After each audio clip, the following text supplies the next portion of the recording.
Alhamdulillah, segala puji bagi Allah. Hari ini kita bisa berkumpul ya. Kita masih diberikan nikmat iman, nikmat kesehatan, nikmat kesempatan, nikmat waktu luang ya, nikmat kesibukan juga. Sehingga tidak pantas rasanya kita untuk mengeluh ya. Tidak pantas, apalagi mengeluhnya cuma sekedar kurang piknik.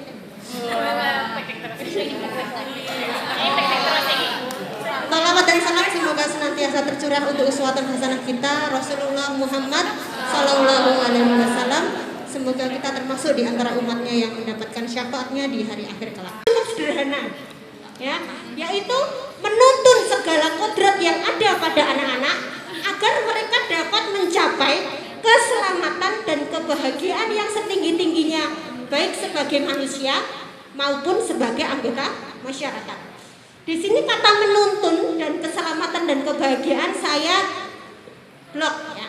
Karena memang tugas guru kita ya sebagai guru itu tugasnya hanya menuntun, bukan menentukan. Saja dasar-dasar dari pemikiran Ki Hajar Dewantara. Yang pertama adalah trisentra pendidikan. Tri itu 3, sentra itu pusat. Bahwasanya pendidikan itu berpusat pada 3 hal, yaitu keluarga, sekolah, dan masyarakat. Yang ketiganya harus saling mengisi dan menguatkan. Kemudian ada trilogi pendidikan. Ini yang sering kita dengar sebagai slogannya pendidikan apa? Salah satu 3 itu ya. Ngarso sum tulodo, madya mangun karso, tuturi handayani. Artinya adalah guru bersama siswa itu bebas untuk menentukan sistem pendidikan seperti apa yang akan mereka jalankan. Sekolah bebas untuk menentukan. Enak ya? Dari sisi pembelajarannya ya, dari sisi metodenya, dari sisi model pembelajarannya, itu guru dan siswa itu bebas untuk menentukan. Artinya di sini kita sebagai guru tidak boleh monoton, kemudian menghamba pada anak. Kata menghamba di sini saya berikan tanda petik. Karena di sini bukan berarti kita sebagai hamba dan anak sebagai raja, bukan. Menghamba pada anak ini artinya adalah berpihak kepada anak. Kemudian memahami kodrat anak. Ya.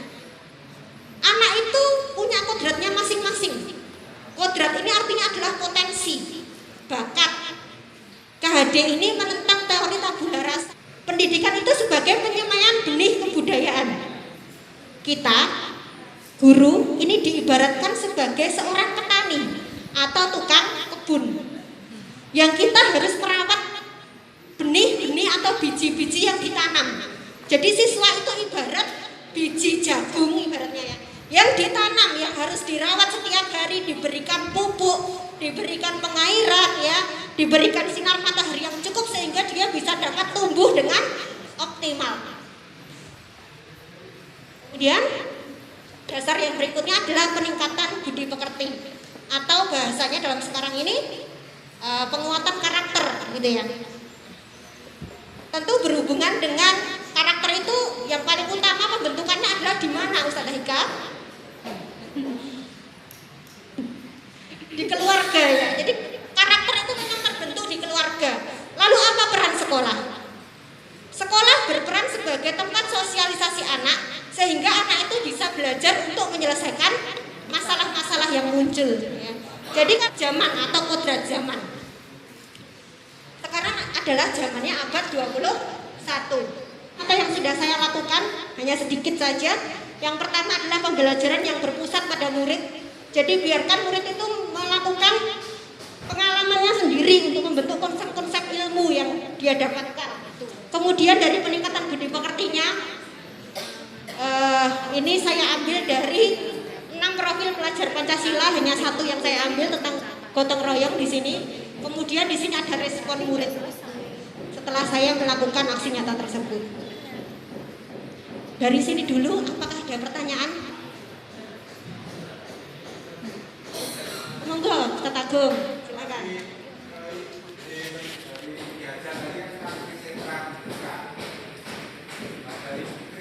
Dari trisentra pendidikan tadi, manakah yang paling utama? Apakah keluarga, ataukah sekolah, ataukah masyarakat? Kembali ke tujuan pendidikan. Tujuan pendidikan tadi apa? Agar anak itu mencapai keselamatan dan kebahagiaan yang setinggi-tingginya, baik sebagai dirinya sendiri maupun sebagai anggota masyarakat. Artinya apa? Ketiga, pusat pendidikan ini tidak bisa dipilih-pilih mana yang lebih penting, mana yang paling berperan. Ketiganya harus saling mengisi dan menguatkan. Maka kita tidak bisa menjalankan sekolah ini tanpa kerjasama dari wali murid. Yang kedua, saya akan mensosialisasikan tentang budaya positif. Ini adalah ada perubahan paradigma atau pola pikir. Sebelum saya jelaskan, saya minta dulu di antara para peserta yang di sini, Ustadz-Ustadzah, saya minta untuk berpasangan dua-dua. Kita akan bermain cobalah buka. Dalam waktu 5 detik silakan berpasangan dua orang. 1, 2. Salah satu dari 2 orang ini silakan mengepalkan tangan. Ya, mengepalkan tangan satu saja. 1 orang saja mengepalkan tangan. Bayangkan apa yang ada dalam kepalan tangan Anda itu adalah sesuatu yang berharga. Kemudian teman yang satunya nanti bertugas apa? Boleh dengan rayuan, boleh dengan bujukan, boleh dengan iming-iming uang, atau bahkan dengan paksaan. Tapi nggak boleh dengan siksaan ya. Oke, waktunya 1 menit dari sekarang, silakan dimulai.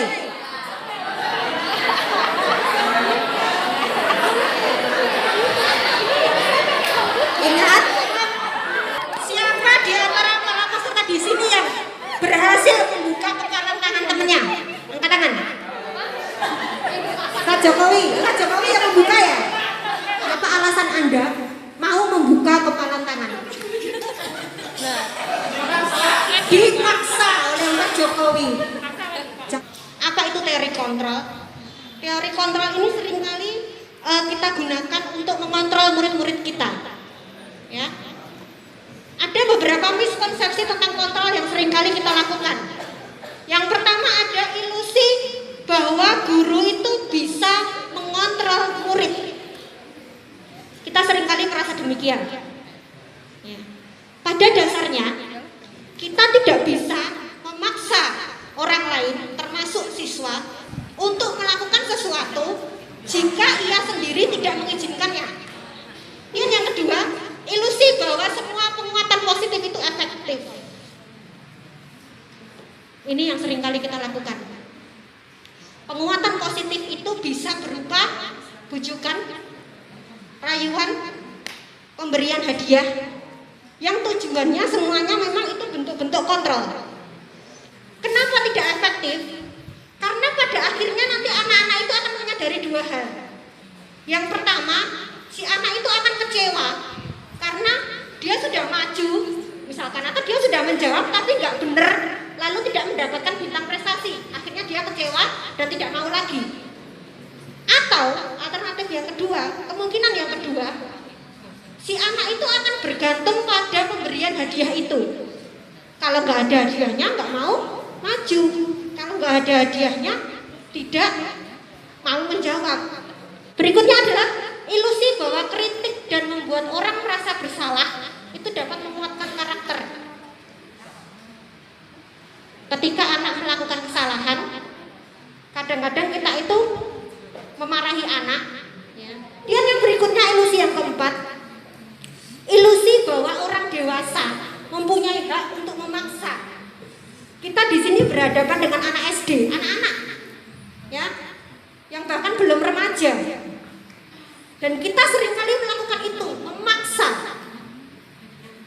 Ini ada teori stimulus respon. Tidak usah pusing ya, stimulus respon tentang dunia. Masa kita mikir dunia enggak? Ya, di sini ada teori kontrol tentang dunia. Kita harus merubah paradigma kita dari stimulus respon ini ke teori kontrol. Kenapa? Yang pertama, kita seringkali beranggapan bahwa realitas atau kebutuhan kita itu sama. Faktanya, kebutuhan setiap orang pasti berbeda.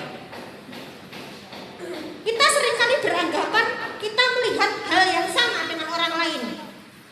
Tetapi ternyata dari sudut pandang yang berbeda, satu hal yang sama itu akan bisa menjadi berbeda pula. Jadi kita harus rubah ini dulu kalau ingin menunjukkan perubahan yang lebih baik ya. Lalu kita bahas tentang keyakinan kelas atau kesepakatan kelas. Ini berbeda dengan peraturan sekolah, ya, bukan tata tertib. Coba salah satu contoh tata tertib di sekolah kita, Ustadz Tri, salah satunya apa Ustadz? Memakai seragam sesuai harinya, tidak boleh datang terlambat. Itu tata tertib sekolah.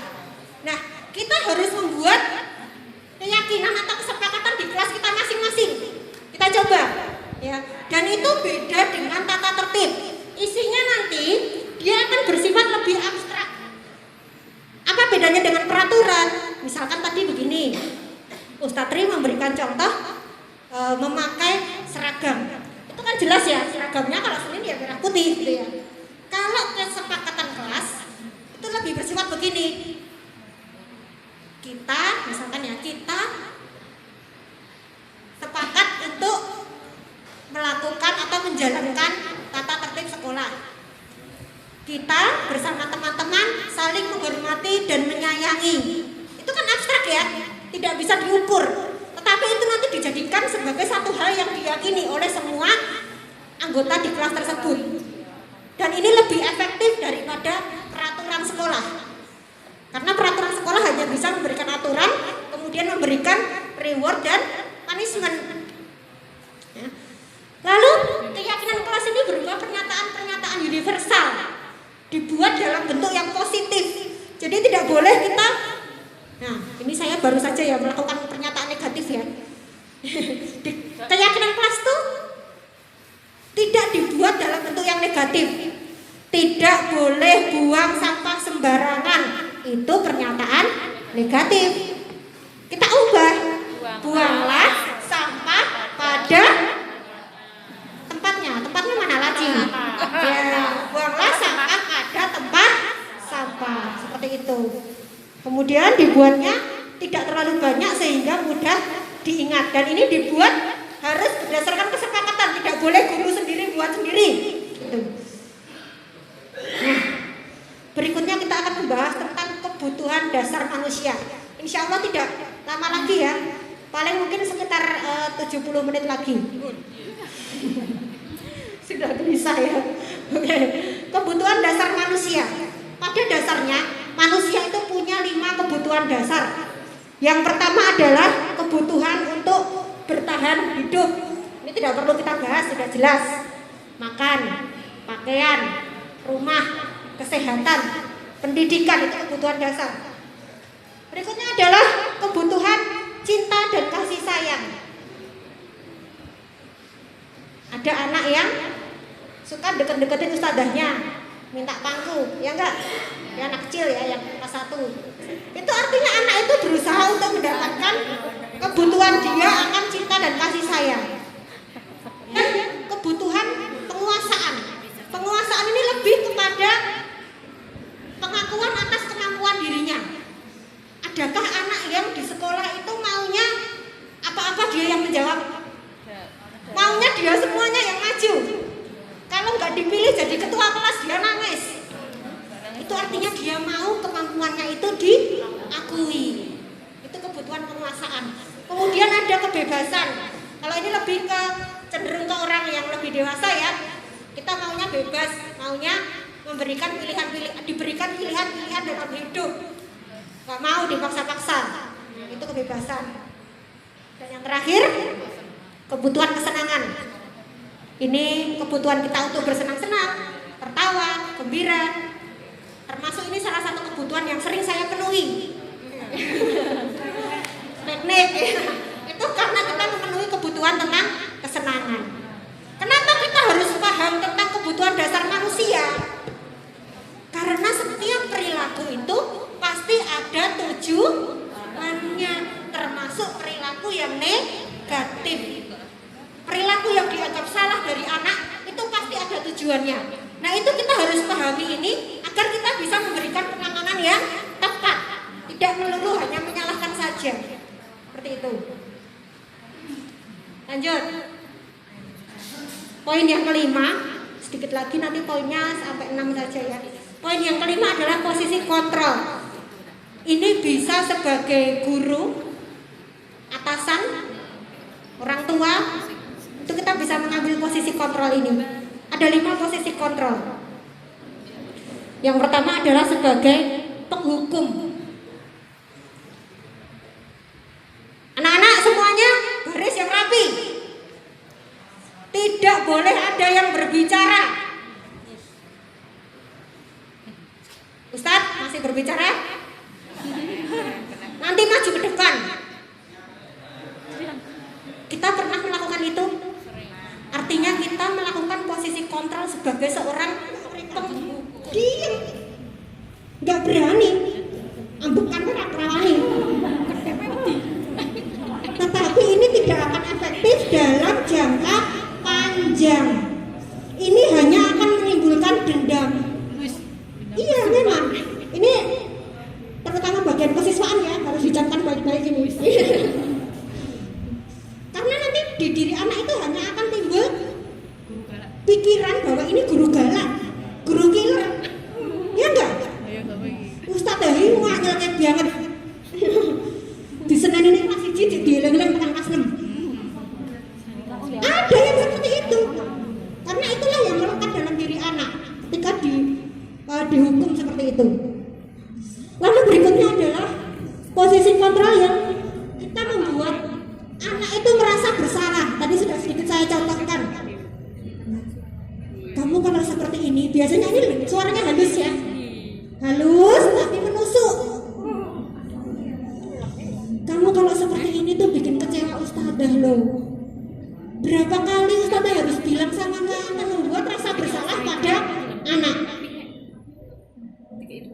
Kemudian berikutnya posisi kontrol yang ketiga adalah sebagai teman, friend. Kalau anak sekarang nyebutnya bestie, sama muridnya seperti teman, bagus ya, kedekatannya bagus. Sisi positifnya adalah kedekatannya memang hubungannya baik, teman. Tapi ada juga sisi negatifnya.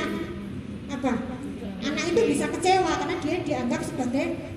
Sini Ustazah bantu ya. Itu suatu ketika akan menjadi hal yang negatif ketika kita tidak mau membantu dia. Ustazah sudah bukan temanku lagi. Atau dia bantu teman yang lain, timbullah kecemburuan. Nah itu sisi negatif dari ketika kita menjalankan peran sebagai teman terhadap murid kita.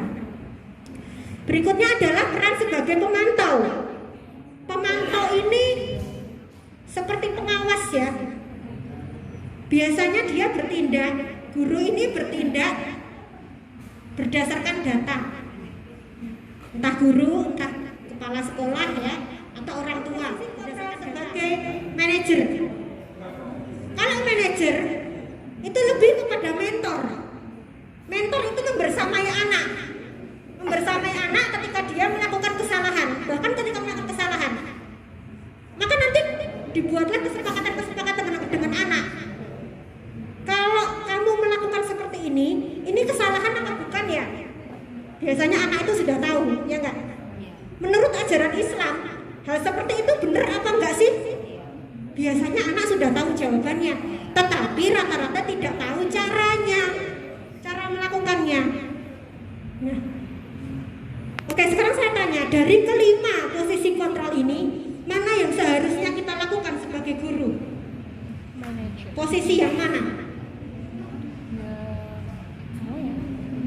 Posisi 1, 2, ini tentu tidak dianjurkan. Ya. Posisi 3 sebagai teman dan sebagai pemantau ini bisa dilakukan, tetapi tidak secara terus-menerus. Yang diharapkan adalah kita sebagai posisinya sebagai manajer yang bisa mengajak anak itu untuk bertanggung jawab terhadap perbuatannya, sehingga anak tahu mana yang salah, mana yang benar. Ketika dia melakukan kesalahan itu dia harus bagaimana.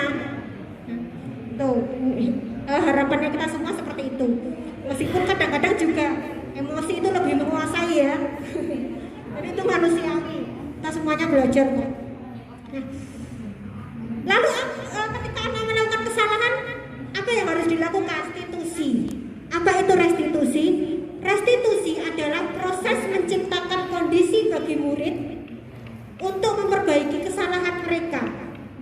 sehingga mereka bisa kembali pada kelompok mereka dengan karakter yang lebih kuat. Ini teori dari Dr. Diane Goshen ya, di tahun 2004. Segitiga restitusi inilah yang harus kita jalankan ketika kita mendapati kesalahan pada anak.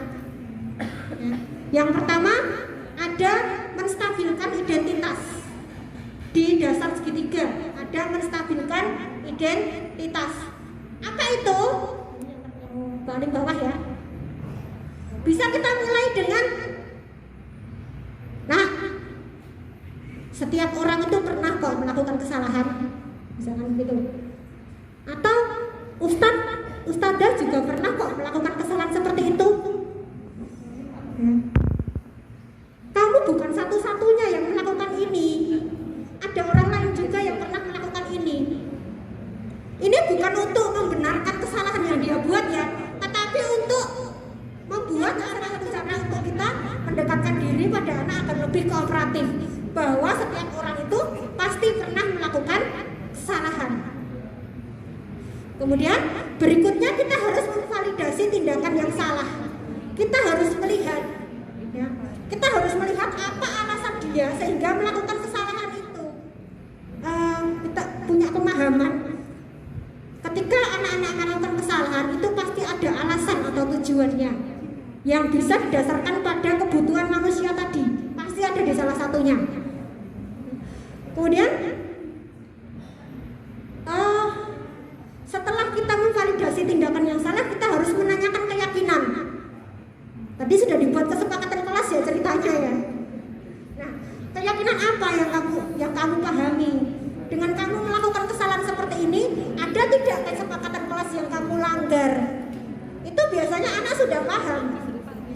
Dan segitiga restitusi ini bukan untuk menebus kesalahan. Ketika anak misalkan merebut buku temennya, dirobek tugasnya, kita panggil tuh dua anak, kita tanya alasannya, kenapa kamu menyobek buku temenmu? Aku sebel bu, soalnya dia nggak mau nyontohin PR-nya, misalnya seperti itu. Ya. Nah, hal-hal seperti itu tidak akan bisa kembali, hubungannya tidak akan bisa kembali hanya dengan kita menebus kesalahan. Ya sudah, kalau gitu sekarang bukunya kamu ganti dengan buku yang baru, tugasnya kamu tuliskan. Terlihat impas ya, seakan-akan terlihat impas. Tetapi restitusi itu bukan seperti itu, karena dengan seperti itu anak hanya menebus kesalahan tapi belum belajar dari kesalahannya.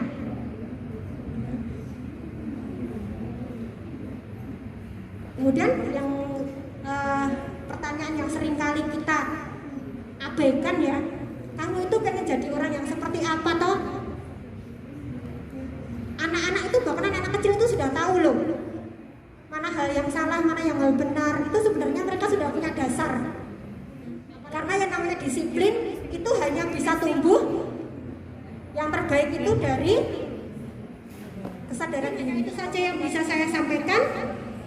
Sebagai penutup saya sampaikan sebuah hadis bahwa sebaik-baik manusia adalah orang yang paling bermanfaat bagi orang lain. Maka teruslah kita menjadi orang yang bermanfaat. Jangan ragu untuk memanfaatkan saya. Dari saya, mohon maaf jika ada salahnya. Terima kasih. Assalamualaikum warahmatullahi wabarakatuh.